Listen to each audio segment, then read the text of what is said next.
Om Swastiastu, Ibu-ibu dan Bapak-bapak, para pejuang ASI, ketemu lagi. Masih di tema tips sukses menyusui ini. Sekarang kita bahas bagaimana kita tahu cukup minum bayi kita, terutama di 8 hari pertama ya. Di sini gambarnya ada di halaman pertama ini. Cukup enggak ibu kita saja? Biasanya ibu-ibu bingung. Cukup enggak ASInya ini ya? Gitu, bingung ibu-ibunya. Oke, sekarang kita mulai.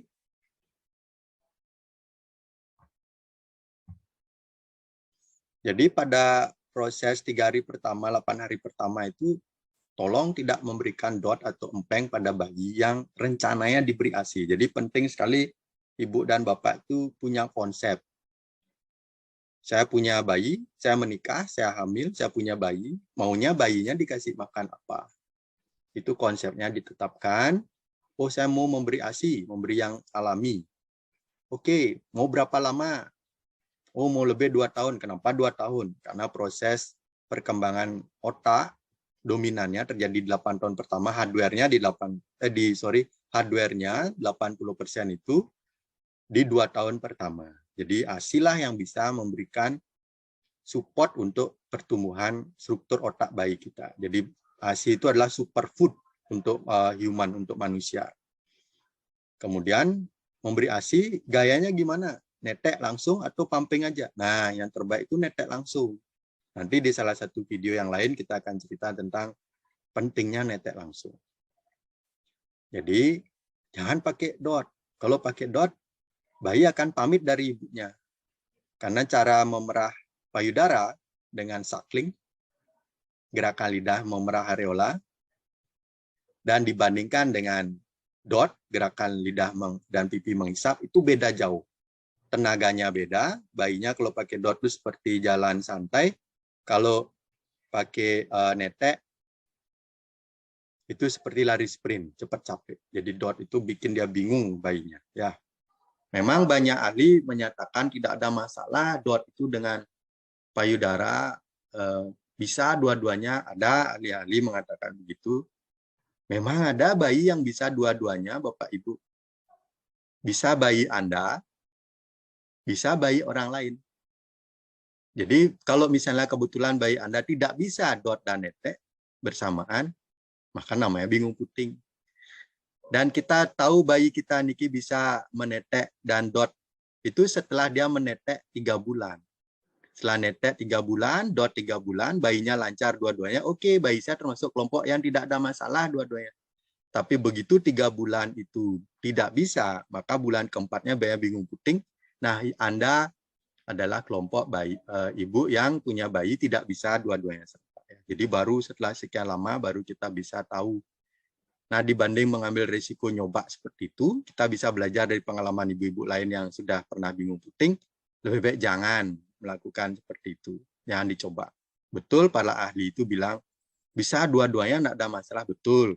Pada kelompok-kelompok yang mereka kerjakan. Tapi pada kelompok yang saya kerjakan, pengalaman saya sebagai dokter laktasi, banyak ada bayi yang tidak bisa dua-duanya. Akhirnya pamit dari ibunya, produksi ibunya turun, ibunya frustasi, bayinya juga frustasi.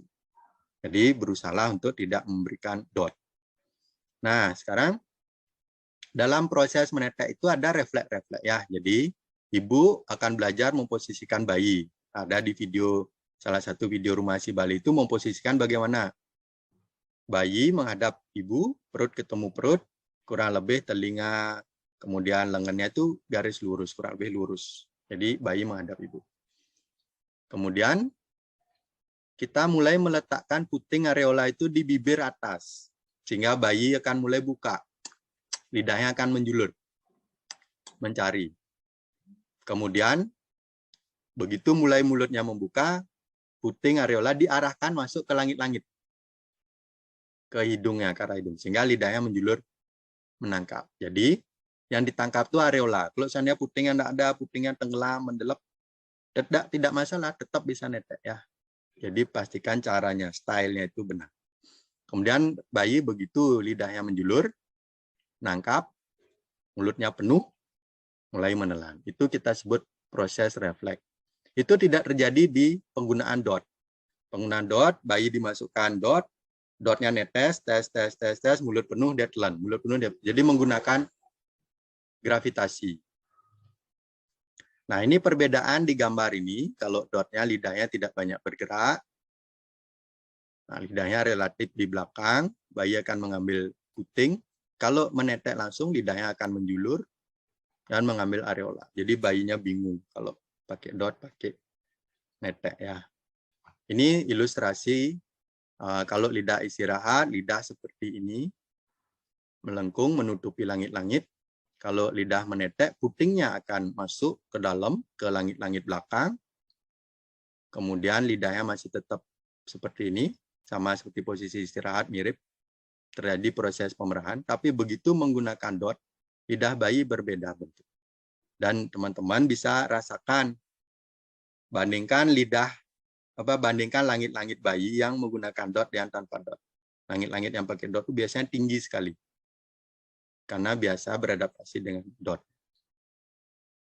Kemudian, selama di awal-awal menetek, belajar menetek itu berusaha tidak menggunakan asupan selain ASI, karena bayinya akan cepat kenyang dan malas meminta, rasa laparnya terpuaskan, botolnya mengganggu perlekatan, bayi akhirnya kurang menetek dan sulit memantapkan kegiatan menyusui. Jadi akhirnya ibunya frustasi, kok enggak bisa, enggak berhasil, bayinya rewel terus. Berusaha untuk tidak memberikan dot, botol, dan formula. Nah, sekarang kalau ternyata ada tanda kurang minum dan terpaksa harus memberikan tambahan minum, jangan ragu, berikan tambahan minum. Jadi kalau misalnya tambahan minumnya bisa ASI yang langsung disusukan. Contoh, ibu punya saudara sedang menyusu, minta tolong saudaranya untuk menetek langsung ke bayi, sehingga bayi dapat tambahan minum. Atau punya teman yang sedang menyusui dan secara keluarga tidak ada masalah, minta tolong dia menyusui langsung ke bayi ibu. Jadi bayi bisa menetek, belajar menetek di payudara teman atau saudaranya. Atau kalau ibu misalnya tandem nursing, ibu punya bayi atau anak yang baru di bawah 2 tahun masih, tapi adiknya baru lahir nih, kakaknya minta tolong netek di payudara ibu, sehingga aliran ASI keluar, selanjutnya adiknya menetek. Itu bisa membantu. Proses kakaknya menetek ke ibu membantu aliran ASI segera tercipta, produksi segera terbentuk, dan aliran tercipta. Atau ternyata tidak ada model begitu. Yang paling memungkinkan ASI perah ibu. Boleh. Ternyata ibu punya ASI perah dari kakaknya, itu dipakai. Atau ibu punya ASI perah dari ibu sendiri di kehamilan yang sekarang, di bayi yang sekarang, bisa. Kemudian, tidak ada seperti itu kondisinya. Ibu bisa gunakan ASI donor. ASI donor yang dipasteurisasi. Saya menyarankan selalu dipasteurisasi. Atau ASI donor yang tidak dipasteurisasi. Asalkan ibu sudah yakin kondisi dari pemilik ASI donor. Misalnya itu saudara kandung ibu yakin kondisi kesehatannya, silakan. Tapi sebaiknya saran saya selalu pasteurisasi. Nah, lihat cara pasteurisasi di internet, di YouTube. Baru pilihan terakhir formula. Nah, di sini diskusikan dengan dokternya. Kalau bayi potensi berisiko sensitif dari bapak dan ibu yang sensitif, mungkin dia akan mewarisi gen sensitifnya. Berarti pilihan formulanya formula yang hipoalergenik. Silakan didiskusikan. Jadi tidak serta-merta langsung formula. Nah, berikutnya, bagaimana kita tahu bayi kita cukup minum? Kalau kita minum, orang besar minum, kita kencing. Bayi juga demikian. Bayi minum, bayi kencing. Jadi setelah 6 hari, kencingnya bayi akan lebih dari 6 kali sehari. Warnanya kuning jernih, tidak pusing. Jadi kalau hari pertama lebih dari 1 kali. Hari kedua lebih 2 kali, hari ketiga lebih 3 kali, hari keempat lebih 4 kali, hari kelima lebih 5 kali. Hari ke-6, ke-7, dan seterusnya lebih dari 6 kali. Kemudian BAB-nya bagaimana? Di awal akan berwarna hijau gelap, hampir hitam. Kemudian mulai memudar, hari ke-4, ke-5 kurang lebih akan berwarna coklat kuning, nanti hari ke-7 akan berwarna kuning fesesnya. Kalau misalnya hari ke-4 masih berwarna hijau gelap, berarti kurang minum. Kemudian BAB-nya bagaimana? BAB-nya kurang lebih 2-3 kali sehari. Biasanya nanti setelah agak besar tuh bisa sampai 8 kali sampai 11 kali sehari, atau di beberapa minggu nanti misalnya di setelah 1,5 bulan itu kadang BAB-nya agak jarang. Ya, jadi tidak masalah. Yang penting berat badannya naik lebih dari minimal, jangan khawatir. Nah, sekarang kita yang bisa bahas ini adalah di 8 hari pertama, BAB-nya warnanya gelap, kemudian memudar-mudar coklat kuning, hari ke-7 kuning. Sekarang berat badannya bagaimana? 3 hari pertama turun maksimal 7%, jadi kurang atau sama dengan 7%. Setelah itu, hari ke-10, hari ke-14, kembali ke berat badan lahir. Kemudian dia naik 20-35 gram per hari, sampai 2 bulan pasca bersalin. Jadi kira-kira seminggu itu lebih dari 200 gram naik berat badan bayi di 2 bulan, 3 bulan pertama. Nah, waspada pada ibu sesar, diabetes atau preeklamsi biasanya pengeluaran ASI lebih lambat dibandingkan yang tidak ada kondisi tersebut. Nah, tadi berusahalah untuk tidak menggunakan botol dan dot. Apa sih kerugiannya gitu ya? Jadi botol belum tentu bersih, belum tentu hygiene gitu misalnya. Kemudian tidak semua botol bisa digunakan, tapi sekarang pabrik botol sudah menggunakan bahan yang bisa digunakan berulang untuk minum, untuk food grade gitu biasa istilahnya ya. Tapi ingat, botol itu bahannya dari plastik. Banyak bahan kandungannya yang memang merugikan kesehatan kita. Oke. Kemudian waspada juga, botol itu menggunakan dot. Untuk ujungnya dot, ujung botol itu ada dot. Itu merugikan proses perlekatan bayi. Kemudian dot itu memudahkan tersedak. Kemudian penggunaan dot itu memudahkan bayi gampang batuk, radang saluran napas atas, gampang infeksi telinga tengah, dan juga ibu-ibu nanti sering mengeluh, kok bayi saya ini tidak kuat ya melekatnya, tidak seperti sebelum pakai dot kayak gitu. Oke, kemudian dipakai apa nih medianya? Oh ya, dot itu tadi merubah susunan rahang dan gigi. Jadi kecil rahangnya, giginya tumbuhnya tidak rapi, dan ibu butuh memantau perkembangan giginya, pertumbuhan giginya itu di umur 7 sampai 18 tahun. Bila diperlukan menggunakan kawat dirapikan. Itu salah satu efek jangka panjang. Silahkan dipikirkan baik-baik. Nah, kalau tidak pakai dot itu pakai media apa? Ini di gambar ada macam-macam media. Kalau di awal lahir mungkin bisa pakai pipet ini. Tapi kalau sudah hari kedua, biasanya kita butuh sendok sehingga bisa ngasih lebih banyak. Kemudian cangkir. Tidak harus cangkir seperti ini, gelas biasa juga bisa. Yang ini soka pidor, sendok botol, atau ini spike. Yang mana aja boleh. Ini misalnya dengan sendok ya. Nah, ini yang gambar ini sebaiknya bayinya dipegang. Kalau ini kurang bisa kesedak bayi. Dipegang, nanti kita lihat gambar berikutnya. Jadi digendong, pasang celemek di lehernya, ada siap ASI perah, kemudian sendok, pelan-pelan masuk. Ditaruh di bibir bawah. Kemudian bayinya jilat-jilat. Seperti itu. Nah, berikutnya ini sendok botol. Jadi posisinya seperti ini idealnya. Bayi setengah duduk di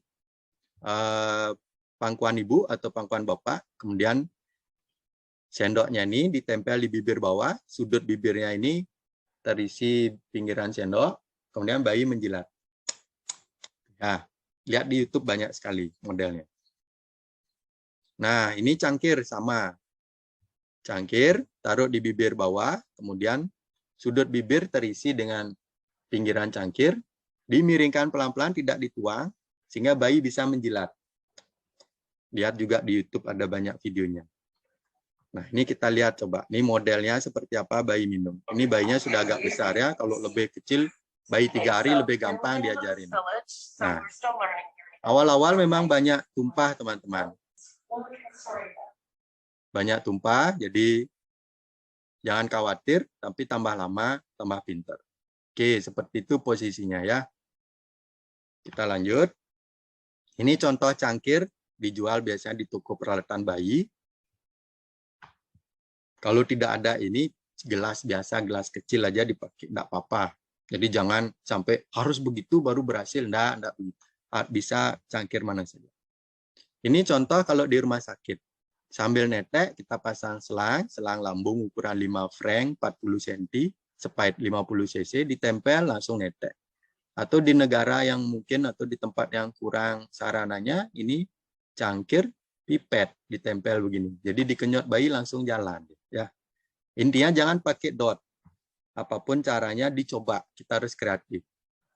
Atau seperti ini botol berisi susu, ASI perah atau formula misalnya.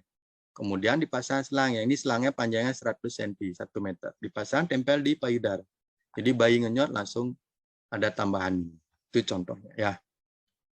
Oke, jadi tadi sudah diterangkan tentang memberi tambahan minum. Kalau misalnya terasa kurang minum, segera beri tambahan sehingga tidak kuning, berat badan tidak turun banyak, dan ibu juga tidak frustasi. Jadi di sini perlu mengingatkan bahwa kehamilan, persalinan, dan menyusui itu momen yang langka. Langka untuk si ibu, langka untuk bapak, langka juga untuk keluarga kita. Dan proses hamil, persalinan, menyusui itu mempengaruhi seluruh aspek kehidupan ibu. Baik sistem biologi, fungsi-fungsi di dalam, hormon, emosi, psikososial, pekerjaan di rumah, atau kerja di luar rumah. Dan semuanya berubah. Tiba-tiba ada sesuatu yang harus Anda perjuangkan selain diri Anda sendiri. Dan ini mungkin stressful, sangat berat buat salah satu ibu, atau mungkin santai buat ibu yang lain. Dan kita semua wajib memahaminya, sehingga bisa memberi dukungan yang positif kepada ibu. Dan untuk sukses menyusui itu tipsnya ini, bayi mampu menetek, jadi bayinya bugar, tidak ada kelainan, kemudian ibu mampu dan bersedia, karena ternyata tidak semua ibu bersedia menetek. Ada beberapa kasus, jarang memang, saya tidak mau netek. Itu. Kemudian penciptaan ASI berjalan normal. Berarti prosesnya bersalin normal. Tapi kalau tidak bersalin normal, lewat vagina, lewat sesar, berarti kita pandu untuk bisa penciptaan ASI berjalan normal. Kemudian proses menyusui nyaman. Putingnya tidak sakit, ibu didukung support sistemnya, ada suami, ada kakek neneknya bayi, atau ada saudara-saudara ibu, atau tidak ada siapa-siapa, saya single parent, didukung oleh teman-temannya, mungkin makanannya catering, mungkin bajunya di laundry, mungkin kebersihan rumahnya dibantu orang lain, atau mungkin panggil bidan atau yang bisa home care. Kalau di Denpasar ada bidan-bidan home care yang bisa 24 jam atau 12 jam. Dan kemudian dukungan lingkungan itu. Nah, di sini ada pesan dari Linda Smith, semakin traumatik proses bersalin, semakin sulit untuk mengawali proses menetek.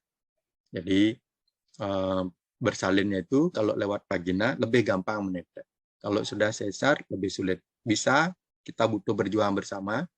Kalau ada vakum forceps, bayinya lahir lewat vakum atau forceps, butuh waktu juga. Jadi, tapi bisa, jangan khawatir. Kita bisa berjuang bersama-sama untuk sukses menetek. Kemudian ini aksesnya. Segera setelah lahir, inisiasi menyusui dini. Akses, kontak 24 jam. Skin to skin kontak setidaknya 140 menit ya dalam 24 jam. Kemudian B-nya breast milk transfer, pengirimannya. Pastikan posisi perlekatannya. Kalau ada tangti, gunting tangtinya segera. Kemudian keterampilan ibu, pernah ikut kelas, jadi setidaknya nonton video YouTube dari Rumah ASI Bali. Kemudian dukungan petugas konselor, di setiap kota pasti ada, silakan dikontak, atau di Denpasar bisa kontak saya, Dr. Oke, atau teman-teman lain yang mensupport kita, mensupport Rumah ASI Bali, ada banyak di beberapa gereja, ada di bidan-bidan juga, kita bisa minta teman-teman home visit mengunjungi ibu-ibu. Kemudian C-nya nyaman, dukungan keluarga, suami, keluarga terdekat, petugas kesehatan, konselor, kami ini, dokter, petugas kesehatan, konselor, kemudian lingkungan di rumah dan rumah sakit. Itu yang bisa membantu. Oke, pesan dari kami di Rumah ASI Bali, bayi perlu belajar melekat, kasih kesempatan, memerah areola, bisa melekat efektif. Ingat, menetek efektif, menetek kurang lebih perah telan 15-20 menit, kemudian puas, lepas sendiri, dan tidur, lelap di kasur. Nanti bangun 1 jam, 2 jam lagi, netek, dan kencingnya banyak. Lebih dari 6 kali, beratnya naik, lebih dari minimal. Kalau ada kemungkinan kekurangan minum, sesuai ciri-ciri tadi, segera beri tambahan minum, jangan khawatir. Jangan gunakan media DOT, belajar menggunakan media selain DOT. Oke. Cegah bingung puting, karena bingung puting itu repot untuk merelaksasi, mengembalikan method. Oke, itu dulu ceritanya ibu-ibu, bapak-bapak pejuang ASI. Semoga berhasil, tetap semangat menetek. Nanti ada video-video yang lain lagi. Jangan lupa subscribe, like, dan share ke teman-teman yang membutuhkan informasi menyusui. Terima kasih, matur suksmo, Om Santi Santi Santi.